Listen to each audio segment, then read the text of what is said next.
Hello dear students, it's me BL Trivedi.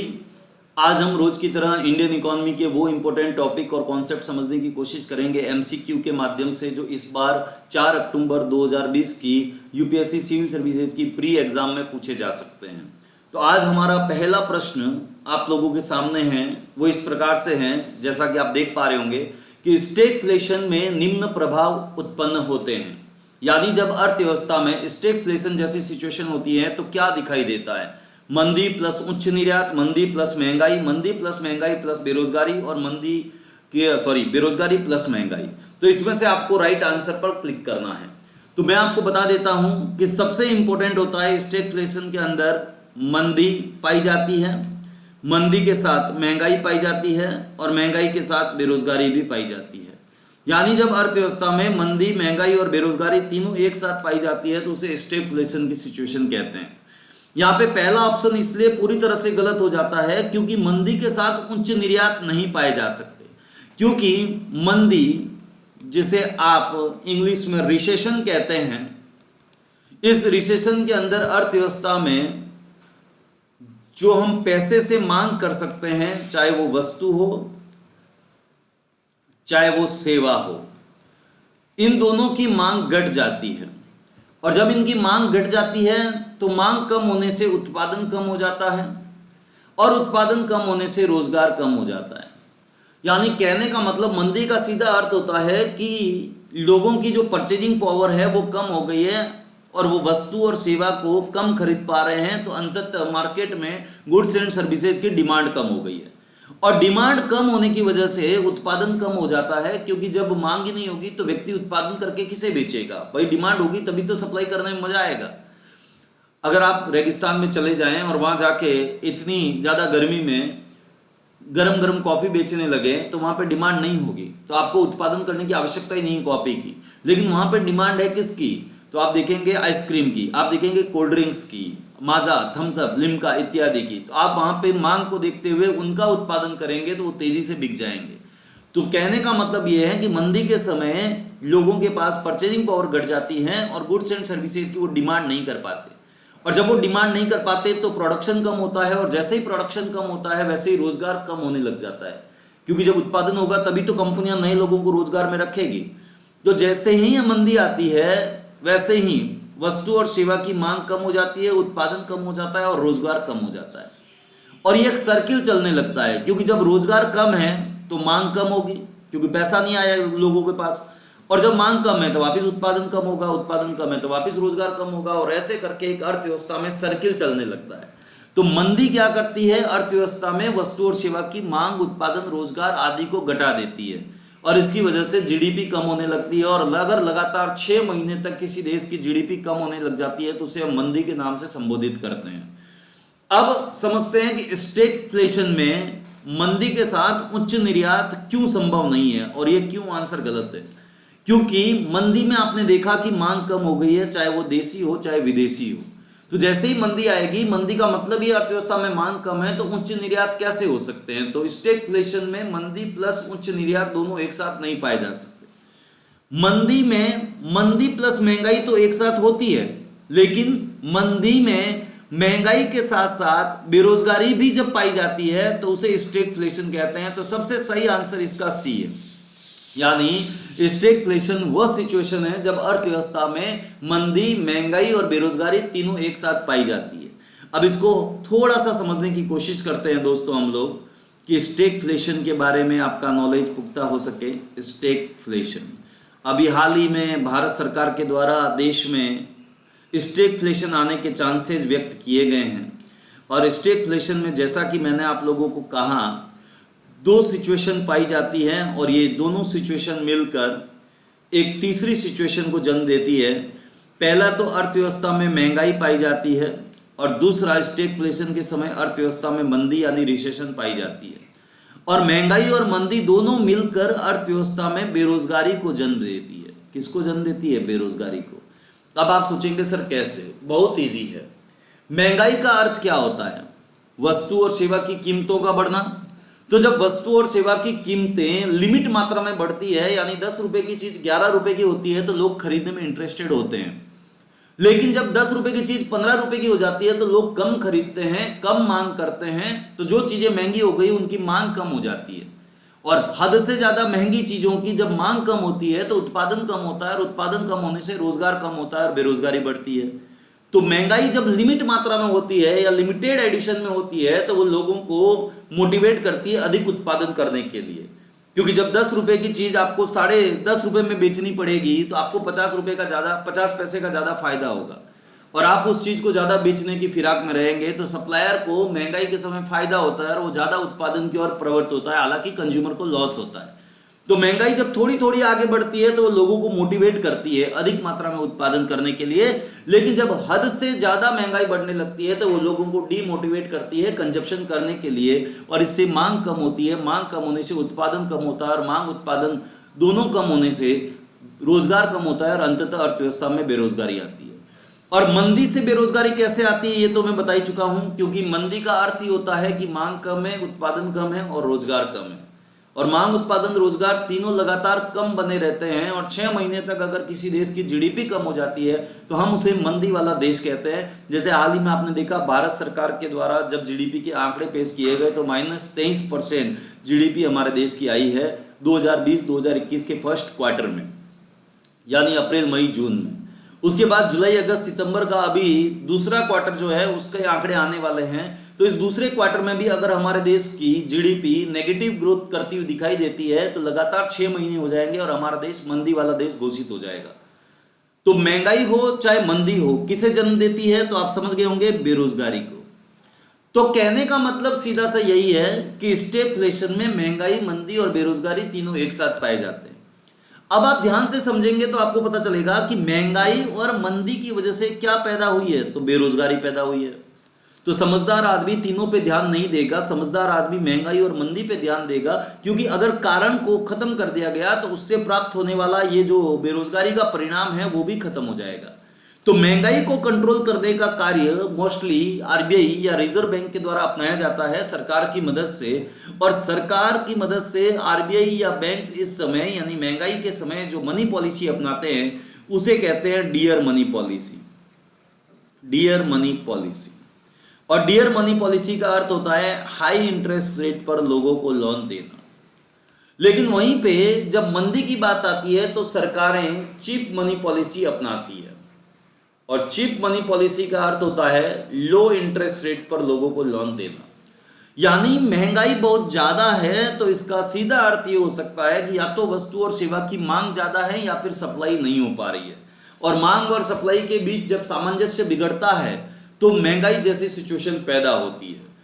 अब इस महंगाई को कंट्रोल करने के लिए हमें लोगों की लिक्विडिटी या परचेजिंग पावर को कम करना पड़ेगा, और मार्केट में जब लिक्विडिटी या मनी की सप्लाई को कम करने की बारी आएगी तो इसके लिए आरबीआई मॉनेटरी पॉलिसी लेके आता है, और मॉनेटरी पॉलिसी के अंतर्गत RBI CRR, repo rate, reverse repo rate, MSF, bank rate इत्यादि को जारी करता है और उनको बढ़ाता है।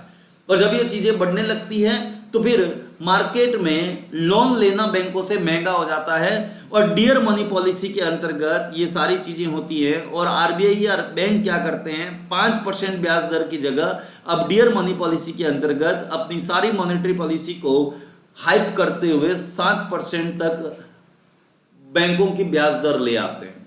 तो डियर मनी पॉलिसी के अंतर्गत आप देखेंगे तो आपको पता चलेगा कि जब कॉमर्शियल बैंक या जितने भी भारत में शेड्यूल बैंक हैं वो अपनी ब्याज दर को बढ़ा देते हैं, 5% की जगह 7% कर देते हैं, तो बैंकों से ब्याज पर पैसा लाना महंगा साबित होता है, और लोग बैंकों से ब्याज पर पैसा कम लाएंगे, क्योंकि ब्याज पर पैसा लाना पहले 5% था, ब्याज अब 7% यानी ज्यादा महंगा हो गया है। और इसकी वजह से वो लोग जब कम पैसा लाएंगे तो कम खर्चा करेंगे, और हाई इंटरेस्ट रेट की वजह से जैसे ही लोगों का खर्चा कम होगा, उनकी डिमांड कम होगी, वैसे ही महंगाई कंट्रोल में आ जाएगी।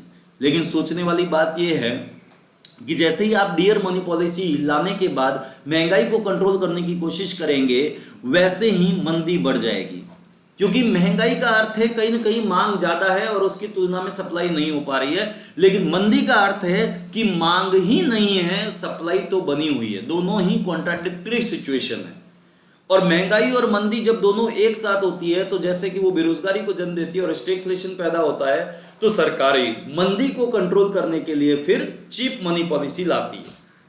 और चीप मनी पॉलिसी का मतलब होता है लो इंटरेस्ट रेट पर लोगों को पैसा उधार देना। जैसे कि बैंकों की ब्याज दर थी पहले 4%, अब बैंकों ने ब्याज दर कर दी 2%। तो जैसे ही बैंक अपनी ब्याज दर को घटाते हैं चीप मनी पॉलिसी के अंतर्गत, वैसे ही लोगों को बैंकों से ब्याज पर पैसा लाना सस्ता साबित होता है। और जैसे ही चीप मनी पॉलिसी के अंतर्गत बैंकों से ब्याज पर पैसा लाना इजी हो जाता है और सस्ता हो जाता है, लोग ज्यादा से ज्यादा बैंकों से पैसा लाकर खर्चा करने लगते हैं। और जैसे ही बैंकों से पैसा लाकर लोग अधिक खर्चा करते हैं, वैसे ही मांग बढ़ती है और मांग बढ़ने से उत्पादन रोजगार बढ़ता है और मंदी दूर होने लगती है। लेकिन यहाँ भी वही बात है कि मंदी दूर करने के लिए जैसे ही आप सस्ते में लोन बांटेंगे वैसे ही मांग बढ़ेगी और महंगाई बढ़ जाएगी।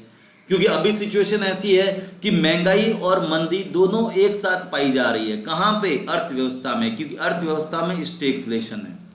अभी आप भारत की अर्थव्यवस्था देखेंगे तो आप ऐसा कह सकते हैं कि नवंबर 2019 से भारतीय अर्थव्यवस्था में मंदी के लक्षण दिखाई दिए थे, मंदी के लक्षण। लेकिन जब लॉकडाउन हुआ, कब? तो मार्च 2020 से, तो भारत में मंदी आना तय हो गया। अब आप ध्यान से देखेंगे तो जैसे ही सरकार के द्वारा लॉकडाउन किया गया, वैसे ही उत्पादन की सारी गतिविधियां बंद हो गई और लोग सिर्फ 3 चीजों में पैसा खर्च करने लगे। अब किन चीजों में पैसा खर्च करने लगे? तो हेल्थ, उसके अलावा फूड और उसके अलावा रेंट। तो जैसे ही लॉकडाउन हुआ, लोगों के रोजगार जाने लगे, उत्पादन की प्रक्रिया तुरंत बंद हो गई, लोगों की इनकम घट गई और हेल्थ, फूड, रेंट को छोड़कर लोगों ने किसी में भी पैसा खर्च करना सही नहीं समझा लॉकडाउन में। और लोगों को इस बात का वापस भरोसा भी नहीं है कि वापस उनका रोजगार कब लगेगा, कितने में लगेगा, स्थायी होगा, अस्थायी होगा, कहाँ लगेगा, या भगवान की दया से लगेगा भी कि नहीं लगेगा। तो लोग बड़े परेशान हैं।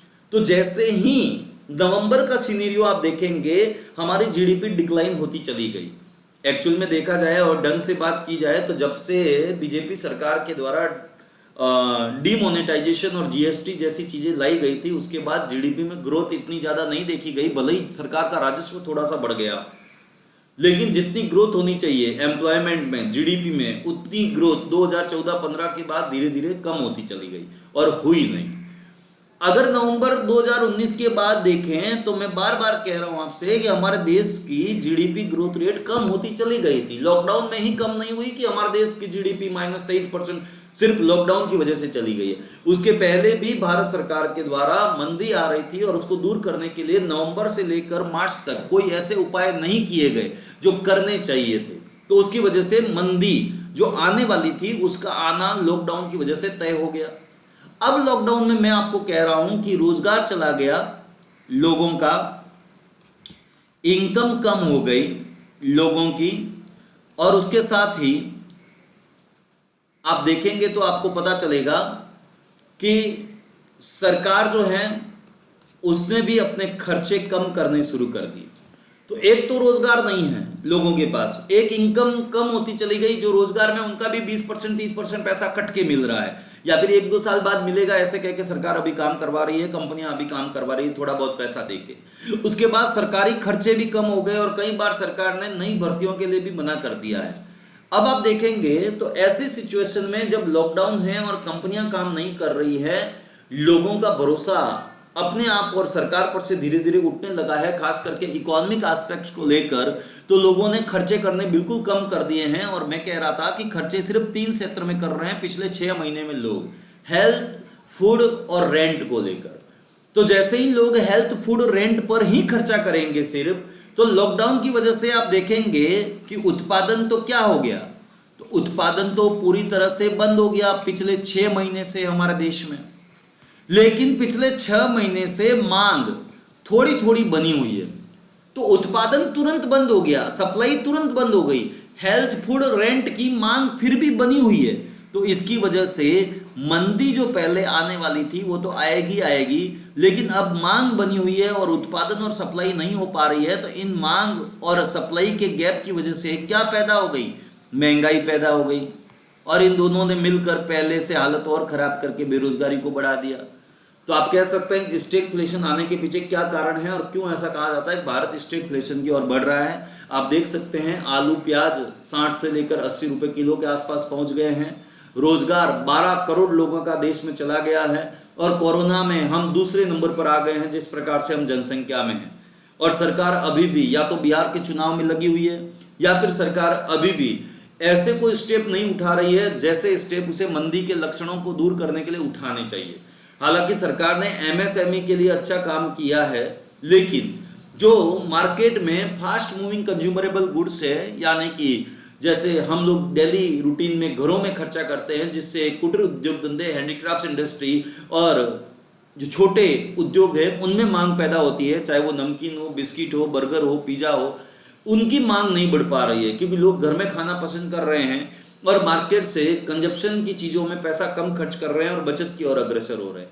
तो सरकार को मनरेगा में पैसा खर्च करना चाहिए अभी हाल ही की सिचुएशन देखी जाए तो। उसके साथ ही सरकार को एक fix income, universal basic income के अंतर्गत गरीबों के खाते में डालनी चाहिए ताकि मांग को बढ़ाया जा सके, क्योंकि जैसे ही इधर उधर मांग बढ़ेगी मार्केट में वापस लिक्विडिटी आएगी और डिमांड बढ़ने की वजह से उत्पादन, रोजगार बढ़ेगा और हम मंदी से निकल जाएंगे। नेक्स्ट, दूसरा प्रश्न दोस्तों आज के लिए हमारा, विभेदीकरण बैंक यानी विभेदीकृत बैंक सिस्टम के लिए निम्न में से कौन सा कथन सही है। अभी हाल ही में ये काफी इंपॉर्टेंट रहा है और काफी प्रचलन में रहा है कि निश्चय बैंक या फिर विभेदीकृत बैंक किसे कहा जाता है। इसमें पहला ऑप्शन है आपके सामने कि विभेदीकृत बैंक का विचार वित्तीय समावेशन हेतु 2014 में गठित नचिकेत मोर समिति के द्वारा प्रतिपादित किया गया था। यह बिल्कुल सही है, सही कथन यही है, ठीक है। दूसरा बी, इसमें आंसर क्या दे रखा है, तो बी कह रहा है कि विभेदीकृत बैंक व्यवस्था भारत के कुछ राज्यों में ही केंद्रित है। गलत है, ये भारत के सभी राज्यों में विभेदीकृत बैंक पाए जाते हैं। क्या होता है वो अभी हम समझेंगे। सी, विभेदीकृत बैंकिंग में भुगतान बैंक एवं क्षेत्रीय ग्रामीण बैंक शामिल नहीं होते। गलत, ये होते हैं। विभेदीकृत बैंकिंग में भुगतान बैंक और उसके साथ ही क्षेत्रीय ग्रामीण बैंक, ये दोनों शामिल होते हैं। इसमें लिखा हुआ है नहीं होते हैं, तो ये भी गलत है इसका, ठीक है। ये भी गलत है, बी भी गलत है और सी भी गलत है। डी, विभेदीकृत बैंकिंग वित्तीय समावेशन के लिए बाधा है। ये गलत है क्योंकि वित्तीय समावेशन के लिए ये बाधा न होके सही है, एक सुविधा है। वित्तीय समावेशन का क्या मतलब होता है, फाइनेंशियल इंक्लूजन। और फाइनेंशियल इंक्लूजन का क्या मतलब होता है कि जब बिना किसी भेदभाव के अमीर, गरीब, महिला, पुरुष या फिर पिछड़ा, अगड़ा, दुगड़ा के आधार पर जब बैंकों की सुविधाएं, वित्त की सुविधाएं देश के हर नागरिक तक पहुंच सके तो हम उसे वित्तीय समावेशन कहते हैं। सबका साथ सबका विकास, जैसे सहकारी संघवाद का भारत में नारा है, एक सबके लिए सब एक के लिए, उस तरह से सभी लोगों तक वित्त की सुविधा पहुंचनी चाहिए ताकि लोग जगत सेठ, चेट्टी, बनिए, साहूकार इत्यादि के चक्कर में ना फंसे और बर्बाद ना हो ऋण जाल में फंसकर। चलिए खैर, अब पढ़ते हैं हम लोग विभेदीकृत बैंक किसे कहते हैं इसके बारे में। यहां से प्रश्न इस बार जरूर पूछा जा सकता है। विभेदीकृत बैंक को हम डिफरेंशिएटेड बैंकिंग कहते हैं और इसका अर्थ क्या होता है, तो इसको हम कई बार आला बैंक के नाम से भी संबोधित करते हैं, नीचे बैंक के नाम से भी इंग्लिश में संबोधित किया जाता है। एक्चुअल में तरह तरह की जनसंख्या और तरह तरह के क्षेत्र वर्गों के लोग हिंदुस्तान में रहते हैं। अब एक ही तरह का बैंकिंग सिस्टम चलाया जाएगा महिला, पुरुष, SC ST, अमीरों, गरीबों इत्यादि के लिए, तो हो सकता है किसी व्यक्ति तक सही से फाइनेंस की सुविधा ना पहुंचे। इसलिए कई तरह की बैंकिंग प्रणालियां भारत में डेवलप की गई है ताकि ऊपर से लेकर नीचे तक सभी लोगों को वित्त की सुविधा आसानी से पहुंच सके, चाहे वो धीरू भाई अंबानी हो, चाहे वो ठेला लगाने वाला कोई मजदूर, किसान, श्रमिक इत्यादि क्यों ना हो। अब ये विभेदीकृत बैंक का विचार किसके द्वारा दिया गया था, तो साफ साफ 2014 में गठित नचिकेत मोर कमेटी के द्वारा इस बारे में एग्जाम में प्रश्न भी आ गया है। नचिकेत मोर कमेटी के द्वारा एक बार 2014-15 में मेंस में 10 नंबर 12 नंबर का प्रश्न ये पूछा गया है, नचिकेत मोर समिति के रिकमेंडेशन के बारे में बताइए। और उस समय इंटरव्यू में भी ये प्रश्न काफी पूछा गया था, काफी चर्चित रहा था। तो नचिकेत मोर कमेटी के द्वारा कहा गया था 2014 में अपनी कमेटी के रिकमेंडेशन के अंदर कि भारत में डिफरेंशिएटेड बैंकिंग होनी चाहिए। अलग अलग आवश्यकताएं जिन जिन लोगों को अलग अलग कार्यों के लिए है, उनके लिए अलग अलग प्रकार की बैंकिंग सुविधा आरबीआई की गाइडेंस में चलाई जानी चाहिए, ताकि बिना किसी भेदभाव के सभी लोगों तक वित्त पहुंच सके।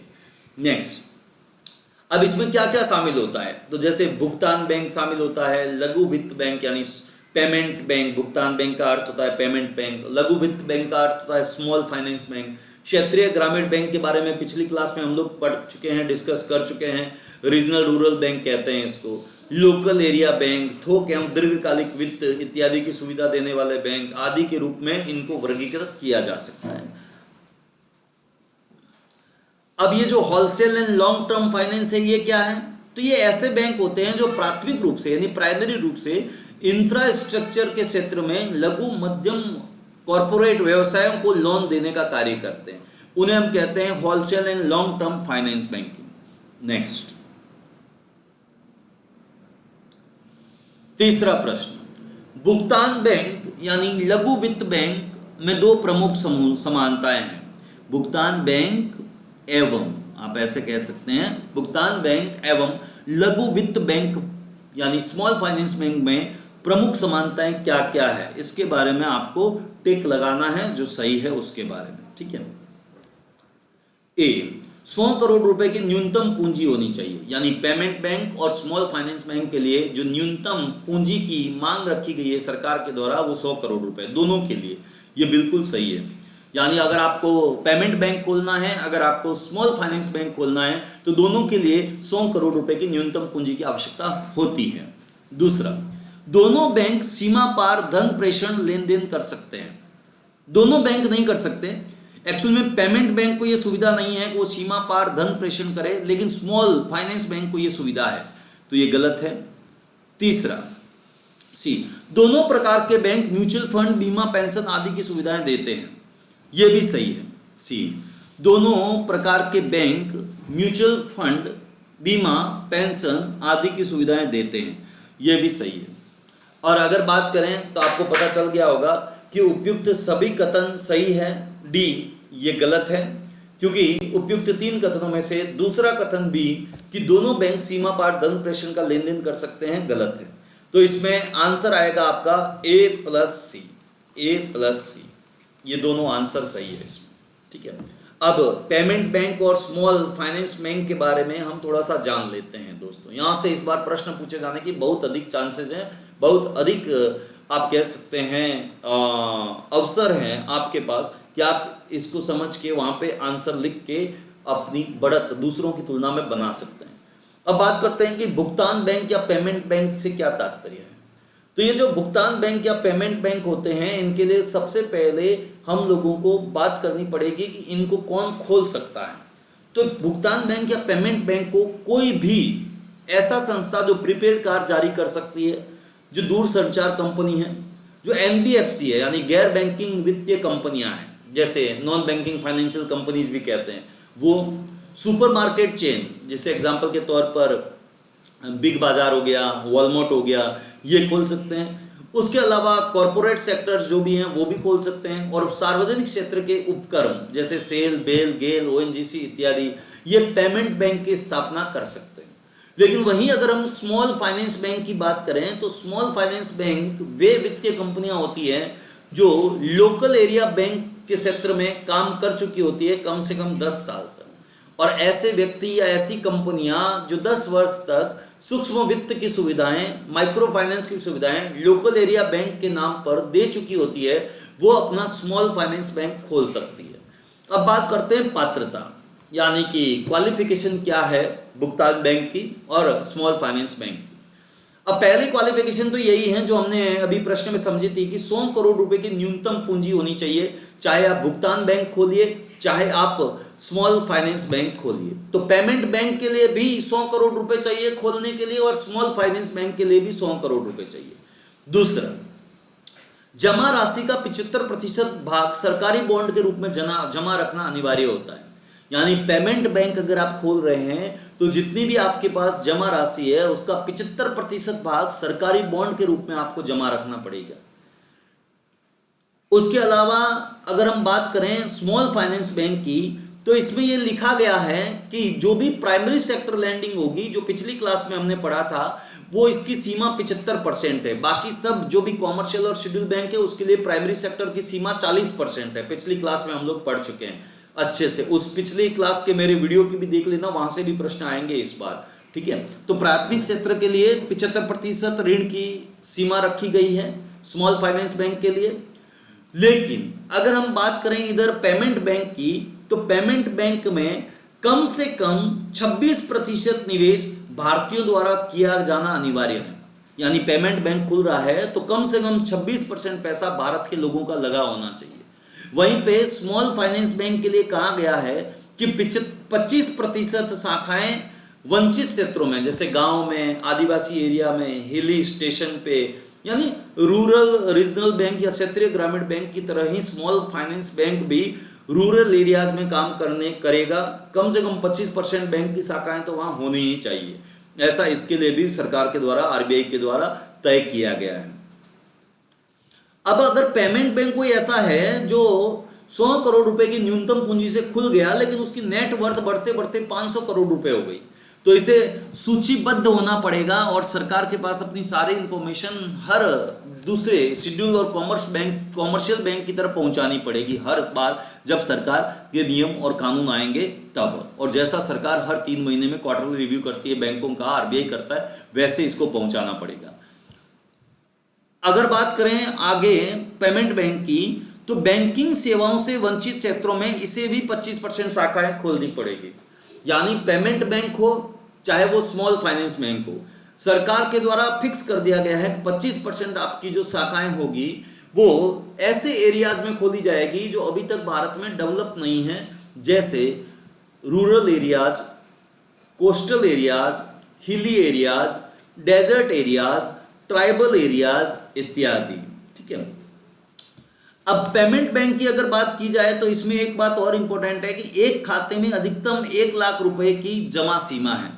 यानी अगर पेमेंट बैंक में कोई व्यक्ति खाता खुलवाता है तो उसके खाते में 1 लाख रुपए रह सकते हैं, उससे ज्यादा नहीं।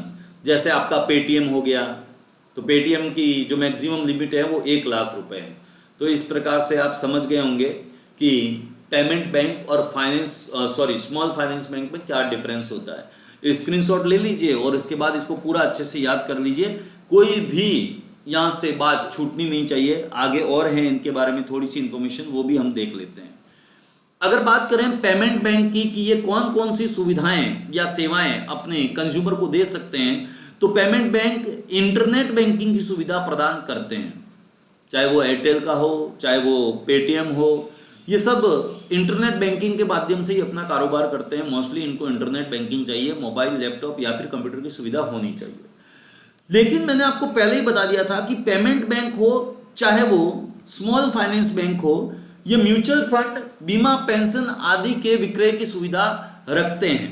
यानी म्यूचुअल फंड, बीमा, पेंशन आदि का कारोबार पेमेंट बैंक और उसके साथ ही ये स्मॉल फाइनेंस बैंक दोनों कर सकते हैं।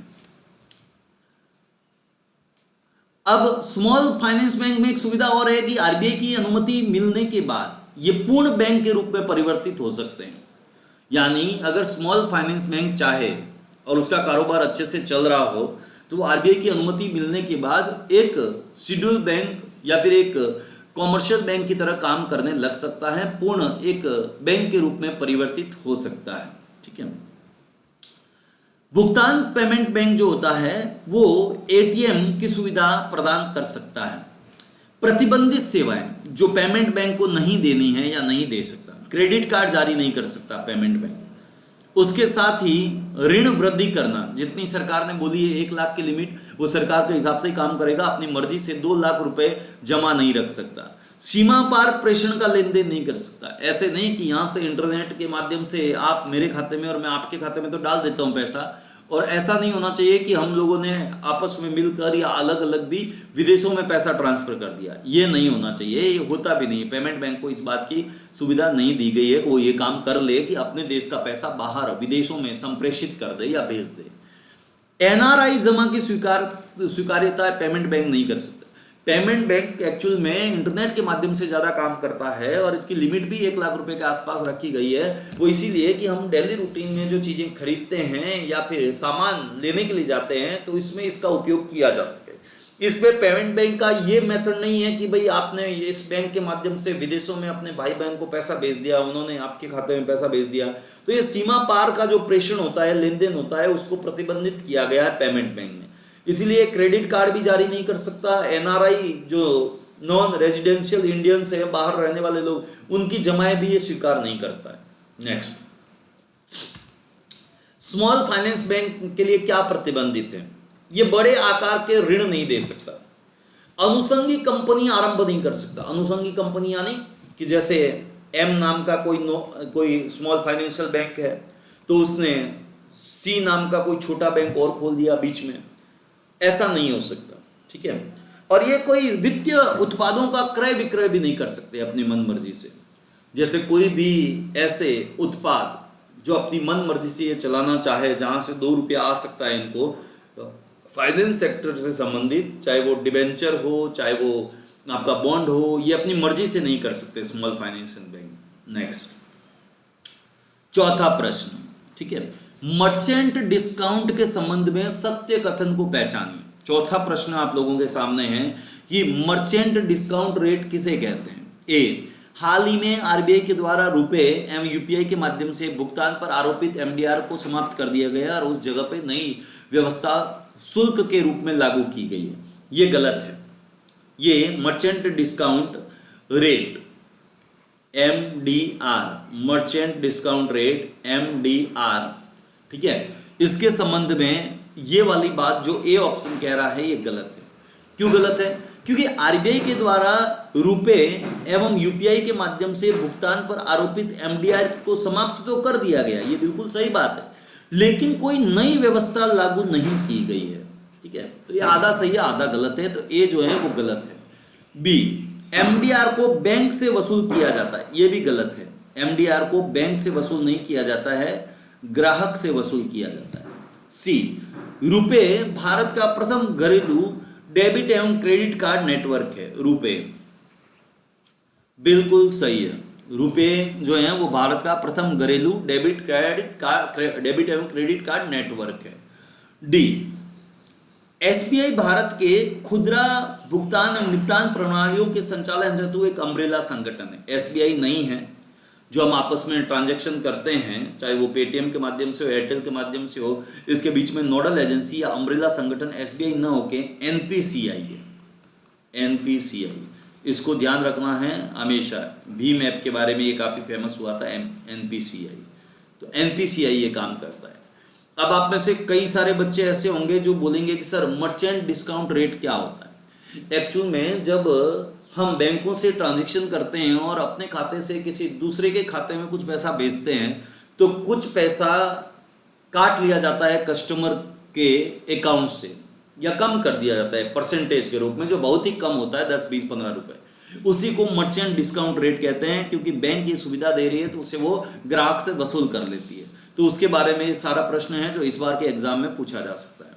नेक्स्ट, 5वां प्रश्न बहुत इंपॉर्टेंट है और इसके साथ आईएमपीएस को भी हम पढ़ेंगे, यानी एनईएफटी, आरटीजीएस और आईएमपीएस, इन तीनों में क्या अंतर है ये इस बार एग्जाम में पूछा जा सकता है, इसलिए कंफ्यूज नहीं होना है। एनईएफटी और आरटीजीएस, आईएमपीएस तीनों ही 3 तरह के सिस्टम हैं जिसके आधार पर हम दूसरे के खाते में पैसा डाल सकते हैं या दूसरे के खाते से अपने खाते में पैसा मंगा सकते हैं बैंकों के माध्यम से।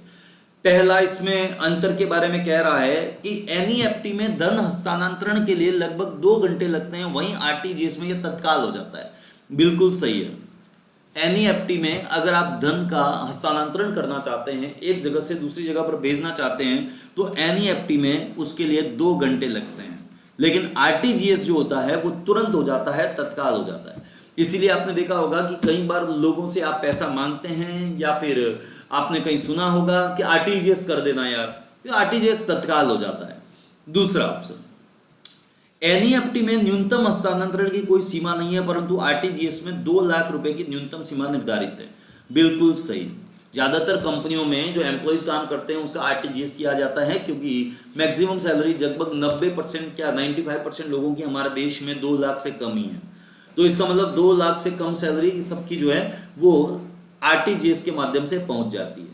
अगर हम एनईएफटी की बात करें तो इसमें न्यूनतम हस्तांतरण की कोई सीमा फिक्स नहीं है कि आपको 1 लाख रुपए ही देना है, 2 लाख रुपए ही देना है, ऐसी कोई सीमा यहाँ पे फिक्स नहीं है। लेकिन आरटीजीएस में 2 लाख रुपए की न्यूनतम सीमा निर्धारित की गई है। उपयुक्त में से कथन क्या सही है? तो आप कह सकते हैं उपयुक्त में से दोनों ही सही है, 1 और 2 दोनों।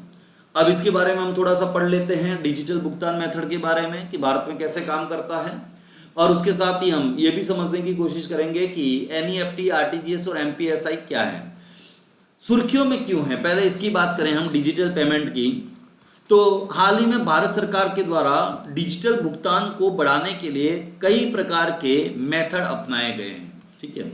इसके कारण ये डिजिटल पेमेंट या डिजिटल भुगतान का जो कॉन्सेप्ट है वो तेजी से चलन में आया है। और लॉकडाउन में आपने देखा होगा लोग एटीएम जाने से भी डर रहे थे, बैंक जाना बंद हो गया था, तो लोगों ने ज़्यादा से ज़्यादा एनईएफटी, आरटीजीएस और ये जितने भी आपके पेटीएम जैसे कॉन्सेप्ट हैं, पेमेंट मेथड है, उनका ज़्यादा उपयोग किया। तो यहाँ से प्रश्न इस बार वापस बन सकता है, क्योंकि या तो डीमोनेटाइजेशन के समय इन चीज़ों का हमने ज़्यादा उपयोग किया था घर बैठे बैठे व्यापार करने के लिए और वस्तुएं और सेवाएं खरीदने के लिए, या फिर अभी लॉकडाउन में हमने इनका ज़्यादा भरपूर उपयोग किया है कोरोना के डर की वजह से और गवर्नमेंट की गाइडलाइन में लॉकडाउन की वजह से।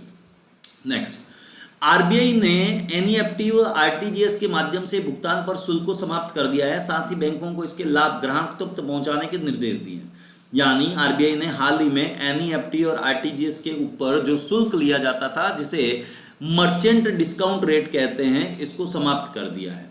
और ये जो एनईएफटी, आरटीजीएस के ऊपर शुल्क लगता था, चाहे वो रुपए और यूपीआई ट्रांजैक्शन के ऊपर लगने वाला मर्चेंट डिस्काउंट रेट था, इसको जब आरबीआई के द्वारा समाप्त कर दिया गया है तो आप कह सकते हैं कि अब कस्टमर को फायदा होगा और बैंकों के द्वारा जो हर बार ट्रांजैक्शन करने पर 10, 15, 20, 25 रुपए काट लिए जाते थे, वो नहीं काटे जाएंगे।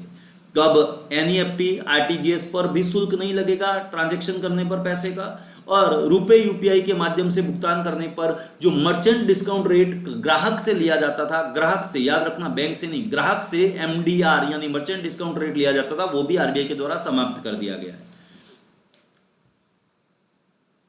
अब इसमें एमडीआर के बारे में क्या लिखा है एक बार मैं पढ़ के सुना देता हूं कि किसी व्यापारी के द्वारा डिजिटल मोड में अपने ग्राहकों से किसी व्यापारी के द्वारा डिजिटल मोड में अपने ग्राहकों से भुगतान स्वीकार करने के लिए बैंक को भुगतान किया जाने वाला शुल्क है, जिसे सामान्यतः ग्राहकों से वसूला जाता है। तो यहां से प्रश्न पूछा जा सकता है और एमडीआर किसे कहते हैं ये भी आपको समझ में आ ही गया होगा।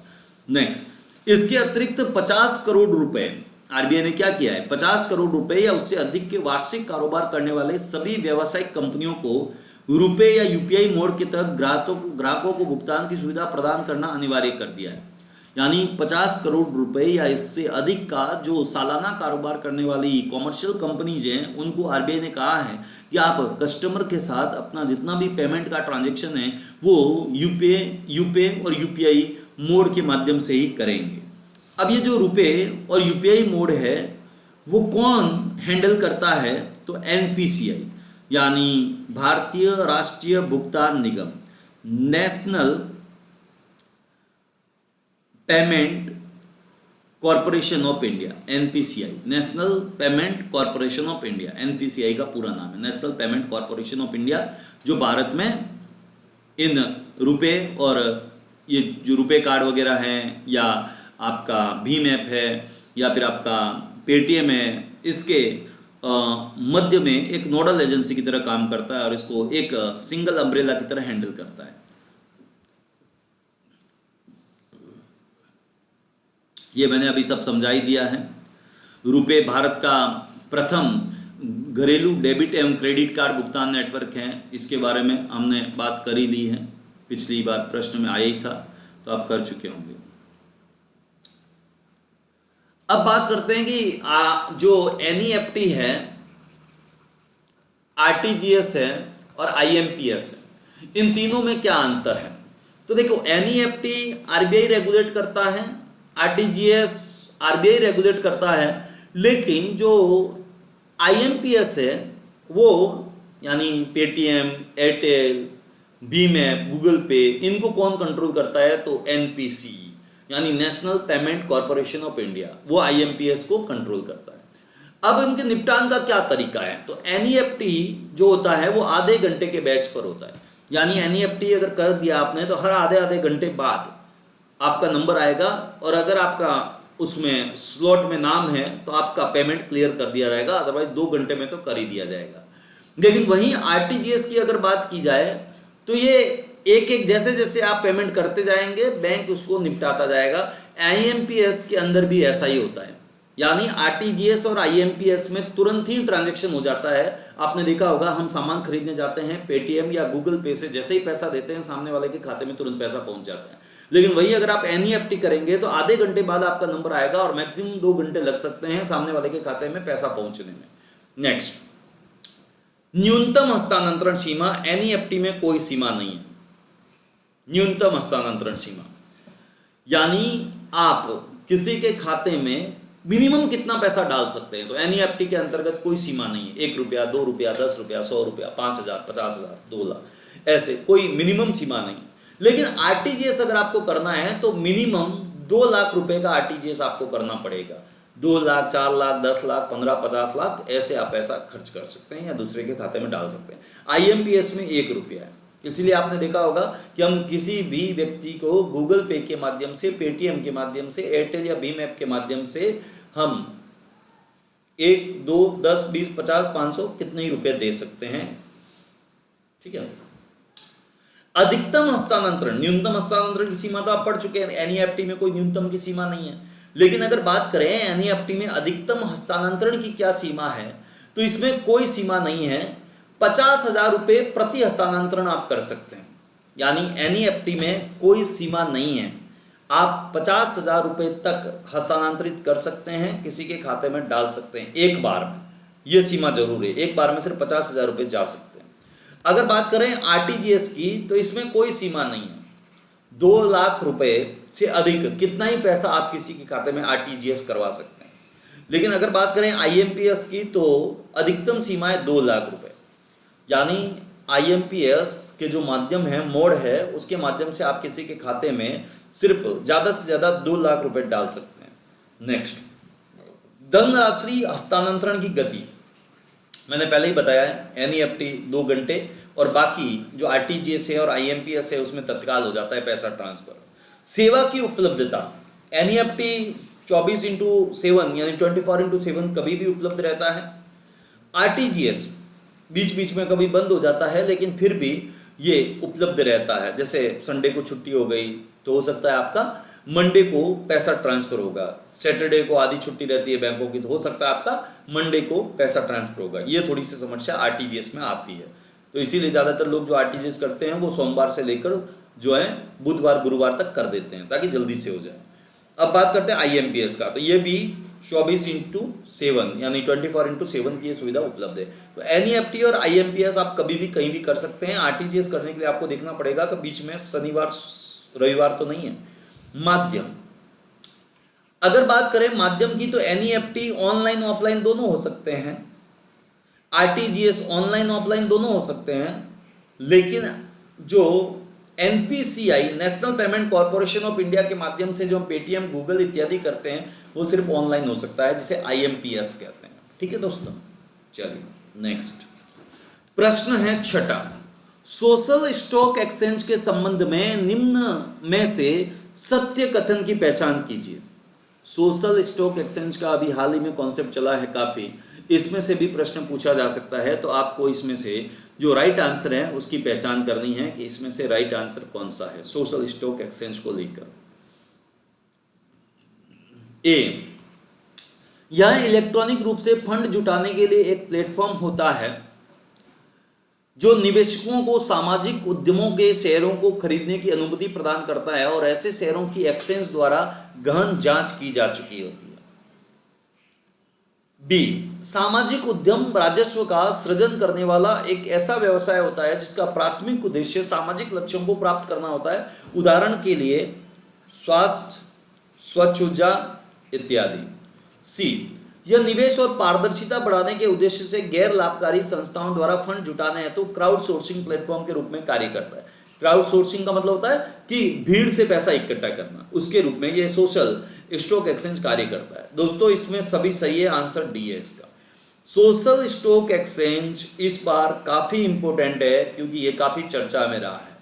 तो ये जो मैंने सामने लिखा है इसको पूरा याद कर लीजिएगा कि यह एक इलेक्ट्रॉनिक माध्यम है जिसके माध्यम से जो इन्वेस्टर होते हैं वो सोशल वेंचर्स के माध्यम से पैसा इकट्ठा करते हैं, खास करके हेल्थ और क्लीन एनर्जी जैसे कार्यों के लिए, ताकि सामाजिक लक्ष्यों की प्राप्ति की जा सके। और उसके साथ ही ये निवेश में पारदर्शिता को भी बढ़ाता है और उसके साथ ही एक क्राउड सोर्सिंग प्लेटफॉर्म के रूप में कार्य करता है जिससे जो देश में इतनी जनसंख्या है उस भीड़ से पैसा इकट्ठा किया जा सके। जैसे सबसे अच्छा एग्जांपल आप देख सकते हैं अभी हाल ही में प्रधानमंत्री केयर योजना या PM care fund. PM care fund क्या था? एक तरह से क्राउड सोर्सिंग प्लेटफॉर्म था। ये जो क्राउड सोर्सिंग प्लेटफॉर्म आप यहाँ देख रहे हैं उसका सबसे अच्छा एग्जांपल है पीएम केयर फंड। वैसे तो भारत सरकार के पास एक संचित निधि होती है, उसके अलावा आपातकालीन निधि भी होती है, लेकिन अभी कोरोना में या लॉकडाउन में सरकार को जब पैसे की आवश्यकता पड़ी तो सरकार ने क्राउड सोर्सिंग प्लेटफॉर्म का सहारा लिया और प्रधानमंत्री केयर फंड बना के लोगों से बोला कि भाई देश के पास पैसा नहीं है और कोरोना काल में या लॉकडाउन काल में देश को बचाने के लिए थोड़ा थोड़ा हेल्प कीजिए ताकि हम लोगों को मरने से बचा सकें, चाहे वो भूखमरी से हो चाहे वो कोरोना से हो। तो लोगों ने पीएम केयर फंड में खुल के दान किया। हालांकि बाद में ये बात काफ़ी चर्चा में रही कि जब भारत सरकार के पास आपातकालीन फंड है, पहले से इमरजेंसी फंड जिसे कहते हैं, भारतीय संविधान में व्यवस्था की गई है, तो फिर ये पीएम केयर फंड बनाने की क्या आवश्यकता है? और दूसरा, अगर पीएम केयर फंड बनाया भी गया है तो उसको आरटीआई एक्ट से बाहर रखने की क्या आवश्यकता है? तो ये अलग बात है, इसके बारे में और कभी बात करेंगे हम लोग। तो अभी जो हमें समझना था वो सोशल स्टॉक एक्सचेंज के बारे में हम लोग आई होप समझ चुके हैं। अब सोशल स्टॉक एक्सचेंज के बारे में कुछ बातें लिखी हुई हैं जो मैं आपको पढ़ के समझा देता हूं, सुना देता हूं, ताकि आपके दिमाग में चीजें सेट हो जाए। ठीक है, अब इसके बारे में सबसे पहले केंद्रीय बजट जो अभी आया था 2020-2021 का, उसमें वित्त मंत्री निर्मला सीतारमण जी के द्वारा कहा गया था। ठीक है, और भारत का जो सेबी है, security exchange board of India, जिसकी स्थापना 1988 में हुई थी और 1992 में लीगल स्टेटस दिया गया, मुंबई में इसका हेडक्वार्टर है और ये भारत में कैपिटल मार्केट यानी शेयर मार्केट को रेगुलेट करने का कार्य करता है। तो ये सेबी के माध्यम से सोशल स्टॉक एक्सचेंज चलाया जाता है जो एनजीओ जो होते हैं उनको धन जुटाने में सहायता प्रदान करता है। जितने भी एनजीओ वगैरह होते हैं, नॉन गवर्नमेंटल ऑर्गेनाइजेशन, ठीक है, जैसे प्रथम नाम का एनजीओ हो गया, ज्योति नाम का एनजीओ हो गया, ये काफी फेमस रहे हैं। तो इनके लिए धन जुटाने का एक तरीका है जो सेबी के द्वारा डेवलप किया गया है।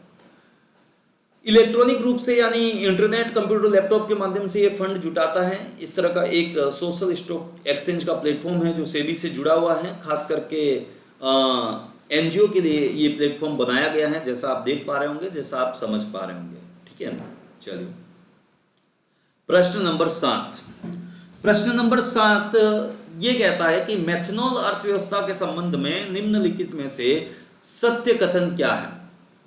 तो इसे कास्ट एल्कोहल के रूप में, मेथनॉल के बारे में प्रश्न आया है कि इसे कास्ट एल्कोहल के रूप में भी जाना जाता है, जो प्राकृतिक एवं कृत्रिम दोनों रूपों में प्राप्त किया जाता है, रंगहीन होता है और जैव निम्नीकृत होता है, यानी जीवों के द्वारा इसको डिग्रेडेड किया जा सकता है, ये खत्म हो सकता है पड़ा पड़ा धरती के स्वाभाविक स्वरूप के कारण, ज्वलनशील होता है, विषाक्त होता है और ऊर्जा का नवीनीकरण स्रोत है। यानी गैर नवीनीकरण स्रोत वो होते हैं जो एक बार खत्म हो गए तो वापस जनरेट नहीं किए जा सकते, जैसे डीजल, पेट्रोल इत्यादि। ऊर्जा के नवीनीकरण स्रोत वो होते हैं जो वापस जनरेट किए जा सकते हैं, जैसे जल ऊर्जा, वायु ऊर्जा, सौर ऊर्जा, जो नेचुरल रूप से पृथ्वी या प्रकृति से प्राप्त की जाती है। इसकी वजह से तो मेथनॉल इकोनॉमी एक्चुअल में मेथनॉल से संबंधित है और मेथनॉल को कास्ट एल्कोहल के रूप में भी जाना जाता है। यह नेचुरल रूप से भी प्राप्त होता है और इसको आप आर्टिफिशियल रूप से बना भी सकते हैं। ये एक तरह से रंगहीन होता है, जिसका मेथनॉल का कोई रंग नहीं होता है, और जैव निम्नीकृत होता है, बायोडिग्रेडेबल होता है और ज्वलनशील होता है, विषाक्त होता है और ऊर्जा का एक नवीनीकरण स्रोत है। यानी मेथनॉल इकोनॉमी को लेकर ए बिल्कुल सही है। बी, यहाँ एक एकल कार्बन यौगिक है, बिल्कुल सही बात है, ये भी एकल कार्बन यौगिक होता है, कार्बन का एक अणु मेथनॉल में पाया जाता है और जिसे कास्ट के हानिकारक आसवन द्वारा निर्मित किया जाता है तथा इसे कोयला, प्राकृतिक गैस, बायोमास से भी उत्पादित किया जा सकता है। बिल्कुल सही है, कोयला, प्राकृतिक गैस आदि से भी मेथनॉल बनाया जा सकता है। सी, प्रयोग, कार्बनिक संश्लेषण में इसे ईंधन, विलायक और एंटीफ्रीज के रूप में प्रयोग किया जाता है। यह भी बिल्कुल सही है, कार्बन के ईंधन, विलायक और एंटीफ्रीज के रूप में इसका उपयोग किया जाता है ताकि कार्बन जमे ना, इसके लिए भी मेथनॉल की व्यवस्था की जाती है। तो इसका आंसर हो गया दोस्तों उपयुक्त सभी। मेथनॉल इकोनॉमी के बारे में उपयुक्त सभी आंसर सही है, यह आपको ध्यान रखना है दोस्तों। मेथनॉल अर्थव्यवस्था की जितनी भी बातें मैंने आपको बताई वो आप समझ गए होंगे। अभी ये चर्चा में इसलिए था कि भारत और अमेरिका के मध्य मेथनॉल को लेकर कुछ समझौते हुए हैं, जिसकी वजह से ये काफी इंपॉर्टेंट है। अब मेथनॉल के गैसीय संस्करण क्या क्या है, तो डीएमई यानी डाई मिथाइल ईथर, जो एलपीजी के साथ प्रयोग किया जा सकता है।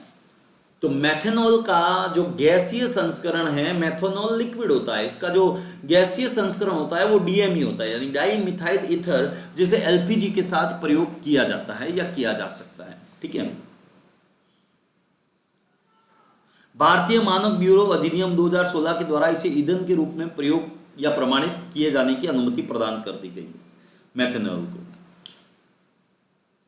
अब सरकार के द्वारा मेथनॉल को लेकर क्या क्या पहल की गई है, तो पेट्रोल में 15% मेथनॉल जो है वो मिश्रित होना चाहिए, इसकी नीति सरकार बना रही है ताकि हमें बाहर से ज़्यादा मात्रा में डीजल पेट्रोल न खरीदना पड़े और हमारी विदेशी मुद्रा की बचत हो जाए और हमें बैलेंस ऑफ पेमेंट से बचना संभव हो पाए।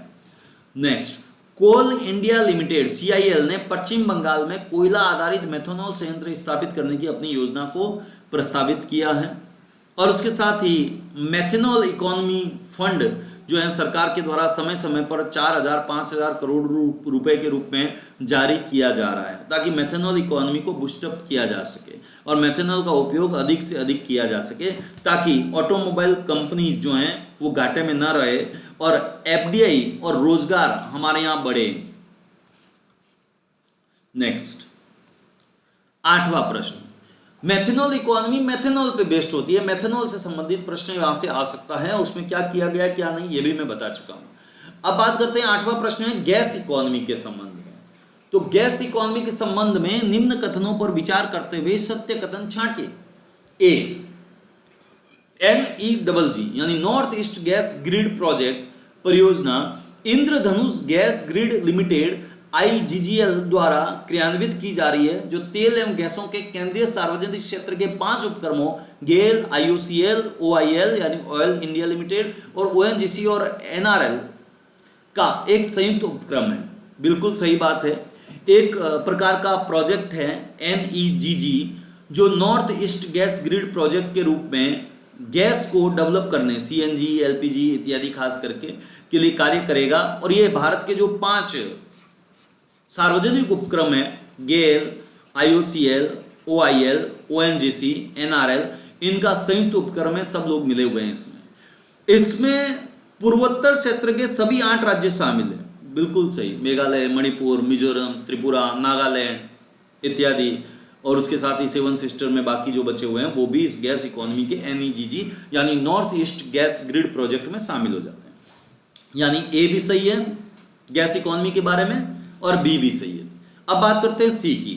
इससे उत्तर पूर्व में प्राकृतिक गैस की सुगम उपलब्धता में वृद्धि होगी तथा स्वच्छ ईंधन आधारित अर्थव्यवस्था की स्थापना की जा सकेगी। भाई जब आप डीजल पेट्रोल चलाओगे या उसके आधार पर अपना गाड़ी चलाओगे, व्हीकल चलाओगे तो ज्यादा पॉल्यूशन होगा और कार्बन क्रेडिट के लिए भी खतरा है एक तरह से, जो हमें विदेशों से प्राप्त हो सकता है।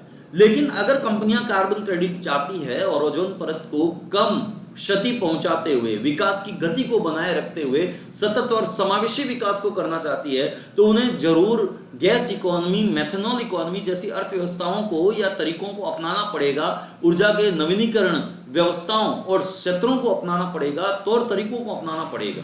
तो उपयुक्त सभी सही है इसमें दोस्तों, डी उपयुक्त सभी आंसर सही है इसमें, यानी गैस इकोनॉमी के बारे में भी यहाँ पे सारी बातें सही है, सच है। अब गैस इकोनॉमी के बारे में क्या क्या है, तो थोड़ा सा इंफॉर्मेशन एक्स्ट्रा मैंने यहाँ पे दे रखा है आपके काम के लिए, ताकि आप एग्जाम में लिखवाएं अगर घुमा फिरा के कोई प्रश्न आए तो।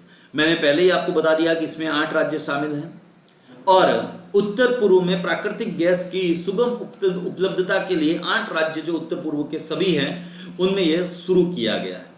और गवर्नमेंट जो है उसने इस वायबिलिटी गैप फंडिंग के रूप में पूंजी अनुदान प्रदान किया है और लगभग 1656 किलोमीटर लंबी ये योजना है, जिसके माध्यम से गैस जो है वो पूर्वोत्तर राज्यों तक पहुंचाई जाएगी। कौन कौन इसमें शामिल हैं, तो 5 सार्वजनिक क्षेत्र के उपक्रम शामिल हैं, गेल, IOCL, OIL, ONGC और NRL इत्यादि, ठीक है। और ये परियोजना किसके द्वारा चलाई जा रही है, यानी IGGL के द्वारा, इंद्रधनुष गैस ग्रिड लिमिटेड परियोजना है इसका नाम, जिसके अंतर्गत ये जो भारत सरकार के द्वारा NEGG यानी north east gas grid project चलाया जा रहा है। ये रहा north east gas grid project किसके द्वारा चलाया जा रहा है, तो इंद्रधनुष गैस ग्रिड लिमिटेड परियोजना के द्वारा। और इसमें पूर्वोत्तर भारत के 8 राज्य शामिल है और 5 सार्वजनिक उपक्रम गेल, IOCL, OIL, ONGC और NRL के द्वारा इसको अंजाम दिया जा रहा है या हैंडल किया जा रहा है, ठीक है। नेक्स्ट, ये सारी बातें आप लोग एक बार देख लीजिएगा स्क्रीनशॉट लेके, ठीक है, इनको पढ़ लीजिएगा। यहाँ से मैंने बहुत सारी चीज़ें तो समझा दी हैं, बाकी आपको धीरे धीरे खुद ही समझ में आ जाएगी। एक यहाँ से प्रश्न आ सकता है, सक्षम क्या है 2020, ये थोड़ा सा देख लीजिएगा, है ना। यह पेट्रोलियम संरक्षण अनुदान संघ PCRA का वार्षिक 1 माह का संचालित होने वाला जन केंद्रित ईंधन संरक्षण मेगा अभियान है। यानी एक तरह से ऐसा अभियान है जो पेट्रोलियम संरक्षण अनुसंधान संघ के द्वारा चलाया जाता है, ताकि ईंधन को बचाया जा सके, डीजल पेट्रोल को बचाया जा सके। इसे सक्षम 2020 नाम दिया गया है। नेक्स्ट प्रश्न नंबर 9, कंसोर्टियम लैंडिंग किसे कहा जाता है, कंसोर्टियम लैंडिंग किसे कहा जाता है। यह नवीन कृषि ऋण पद्धति है जिससे कृषकों को आसानी से ऋण प्राप्त होगा। इसे कंसोर्टियम लैंडिंग कहते हैं क्या, गलत, यह नवीन कृषि ऋण पद्धति नहीं है, इसका किसानों से लेना देना नहीं है। दूसरा, यह यानी कंसोर्टियम लैंडिंग स्टार्टअप और मेक इन इंडिया के लिए है और इंडियन बैंक एसोसिएशन यानी IBA के द्वारा बनाई गई है योजना, ये भी गलत है। स्टार्टअप और मेक इन इंडिया के लिए नहीं है या पर्टिकुलर उनके लिए नहीं है। सी, इस प्रकार के ऋण राजनीतिक पार्टियों की वित्त व्यवस्था या आवश्यकता को पारदर्शी तरीके से पूरा करने के लिए शुरू किए गए, ये भी गलत है।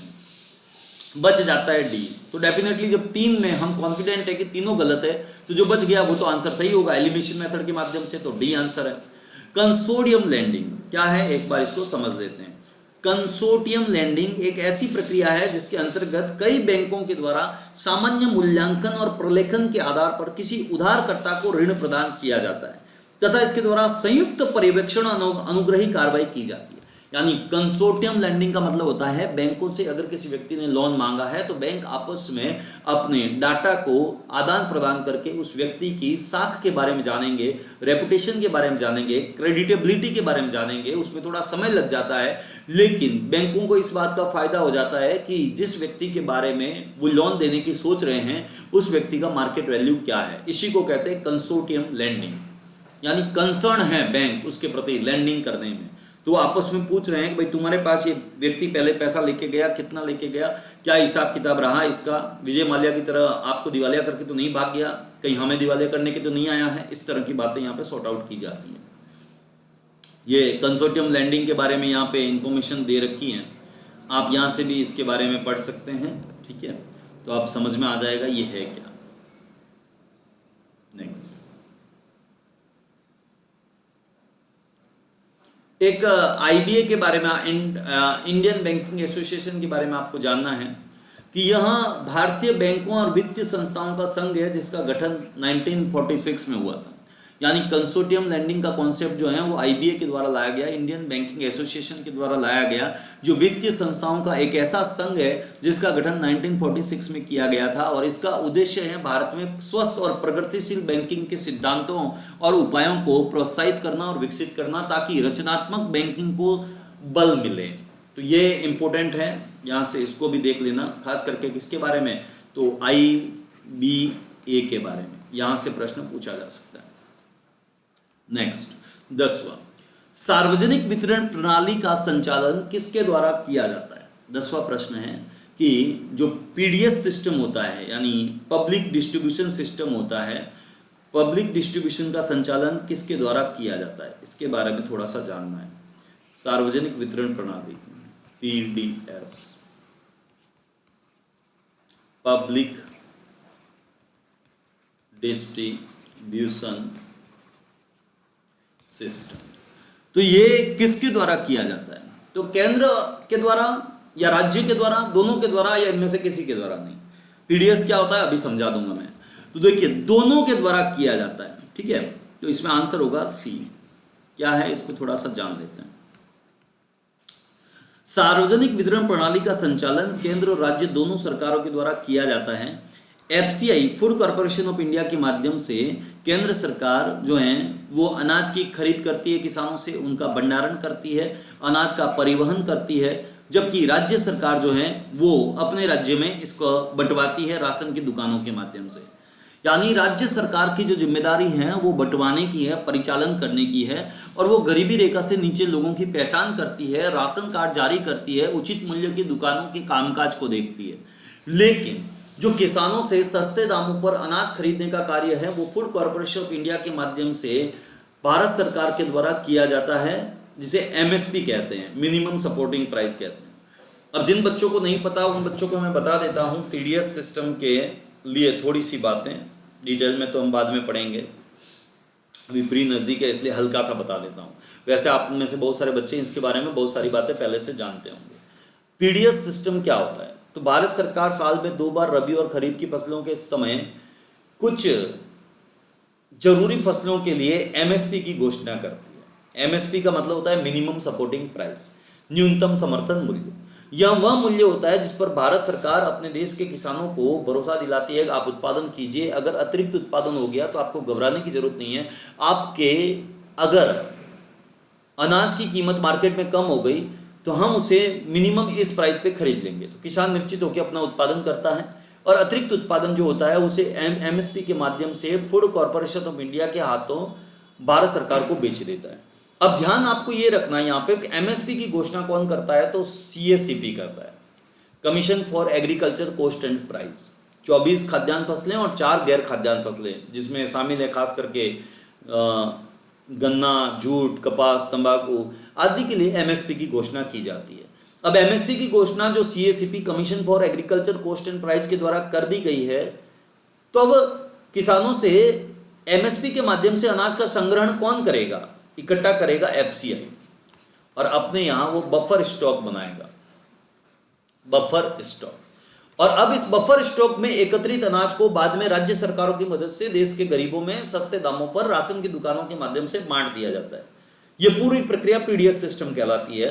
और पीडीएस सिस्टम की कई अच्छाइयां हैं, कई बुराइयां हैं। टारगेटेड टीपीडीएस क्या होता है, इसमें अन्नपूर्णा योजना कैसे राजस्थान सरकार के द्वारा लागू की गई, झारखंड का मॉडल क्या है, कूपन प्रणाली क्या है, यह हम मेंस के लिए बाद में पढ़ेंगे। अभी यहाँ आपको समझ में आ गया होगा कि केंद्र और राज्य दोनों मिलकर राशन की दुकानों के माध्यम से पीडीएस सिस्टम चलाती है, या पीडीएस सिस्टम के माध्यम से राशन की दुकानें चलाती है, जिसमें केंद्र सरकार अनाज को एफसीआई के माध्यम से किसानों से खरीदती है, भंडारित करती है और अनाज का परिवहन करवाती है। लेकिन राज्य सरकारें बीपीएल परिवारों की पहचान करती है, राशन कार्ड जारी करती है और राशन की दुकानों के कामकाज की देखरेख करती है और उनकी सूचना जो है संग्रहित करती है। तो आज के लिए इतना ही दोस्तों। आई होप आपको अच्छा लगा होगा और यहाँ से प्रश्न आएंगे तो आप कर सकेंगे। धन्यवाद, थैंक यू वेरी मच। मिलते हैं अगली क्लास में अगले चैप्टर्स के साथ। जो इस बार प्री में काफ़ी इंपॉर्टेंट रहने वाले हैं। ठीक है दोस्तों।